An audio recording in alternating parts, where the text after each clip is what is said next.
Hey guys, in this video, I'm going to share with you the 7 types of MTR tenants. My company, Hospi Homes, we manage over 25 midterm rentals, mostly based here in Los Angeles, California. And pretty much all of our bookings are one of these 7 types of tenants. I will kind of add a caveat that there likely are other MTR tenant types that are very niche besides these 7.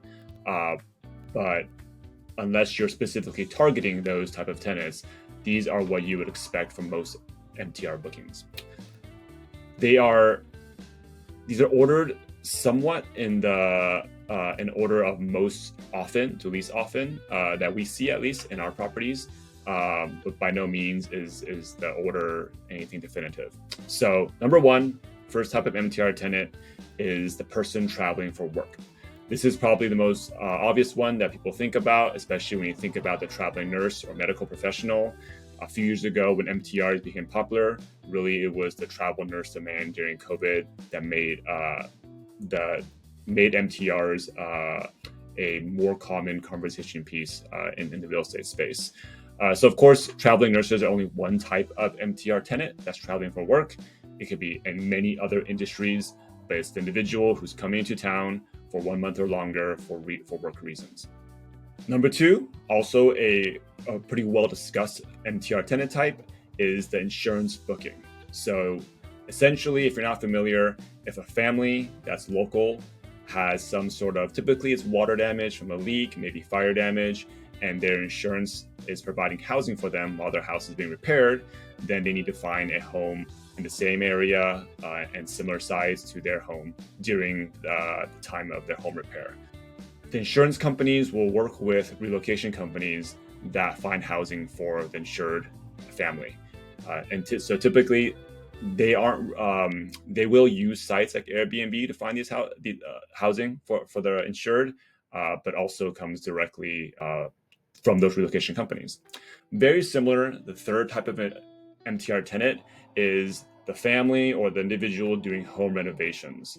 So essentially, the similarity there is there's work being done on the home to the extent where the individual or the family can't live in the home, so they need to find housing close by while the home repairs or renovations being done.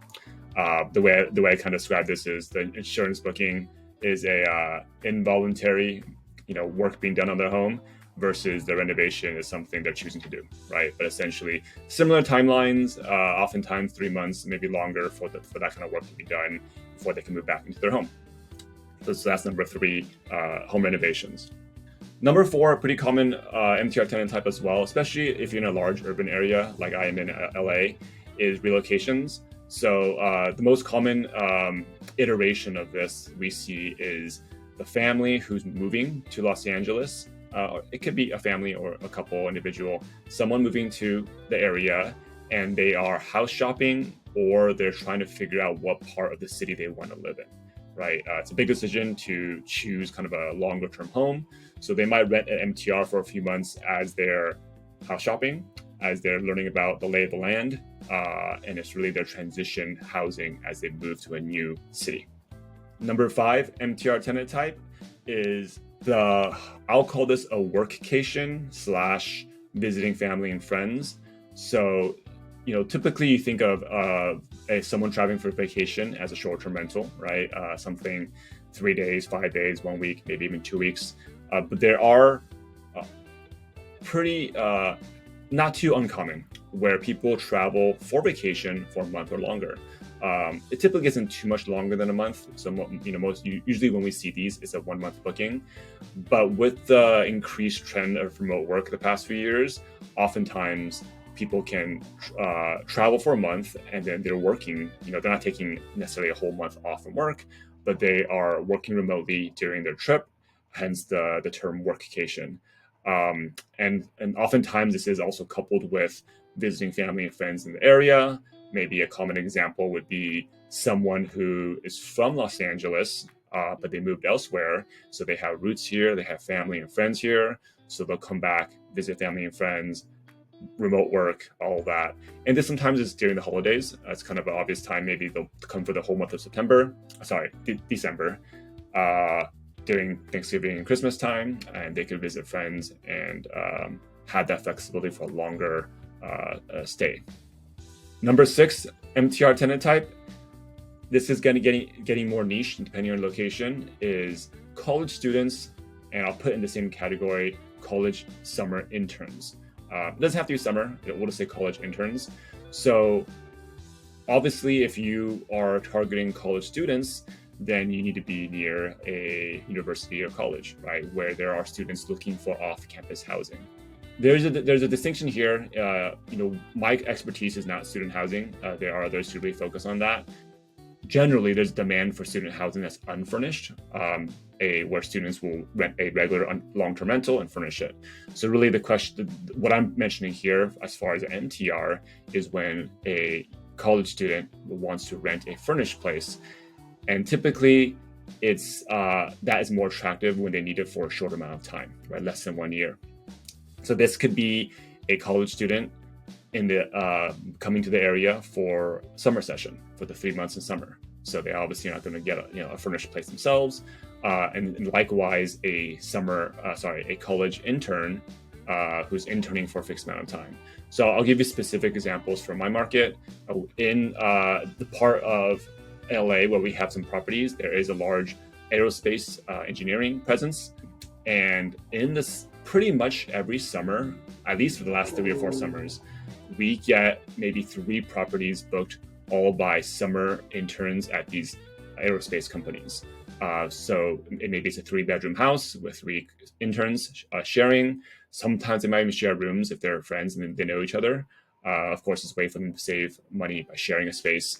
And because they're only staying for the summer, then a furnished rental is the best fit for them. And the last, number 7 MTR tenant type that we serve is medical tourism. So if you're not familiar with that term, that's essentially when someone travels to a typically a larger hospital with some sort of specialist treatment that they offer, and they need that treatment, so they'll travel to a different hospital to get that treatment. The people who actually book the rentals usually are the family. So the person getting the treatment, if they are outpatient, I believe is the right term, where they're not staying overnight in the hospital, then of course any housing nearby for recovery time. Maybe they're doing multiple visits. But either way, even if that patient is staying in the hospital, family members typically want to stay nearby because obviously they're from out of town, so they'll find housing nearby near the hospital. A subcategory I'll add for under medical tourism that we do see once in a while is people who they're coming to the US to give birth to their baby because obvious reasons.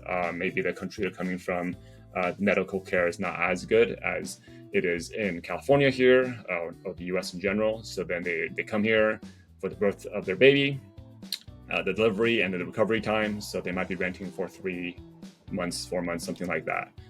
That's also a subcategory of medical tourism. So those are the 7 MTR tenant types we serve. I want to say 95 to 98% of all of our MTR bookings for our 25 plus properties are one of these tenant types. So if you are planning to do an MTR and you're trying to think, who am I looking for? Who's going to rent this property? And that question leads next to, how do I set up a property to attract that tenant type? Think about the tenant types of these 7 that your property would be attractive for. And typically, you don't want to focus on just one. Some people, they'll think, I've heard, they're focused on just insurance bookings, and that's what they want. Like any kind of business, you want to get broader exposure for what you're offering, so you could get the most potential leads, right? In the sense, potential bookings. So any property, if I pick any one of our properties and kind of do a breakdown of that specific property and the type of tenants they get, it's probably 2 or 3 of these 7 that typically will rent that one. So think about that. Think about your specific property. If you have questions about how to break that down, I'm happy to give drop it here in the comments. I'm happy to respond and give you my thoughts. And as usual, if this content was useful for you, please press that thumbs up button. It does me a great service and helps me continue making content like this to help you. Thank you. Till next time.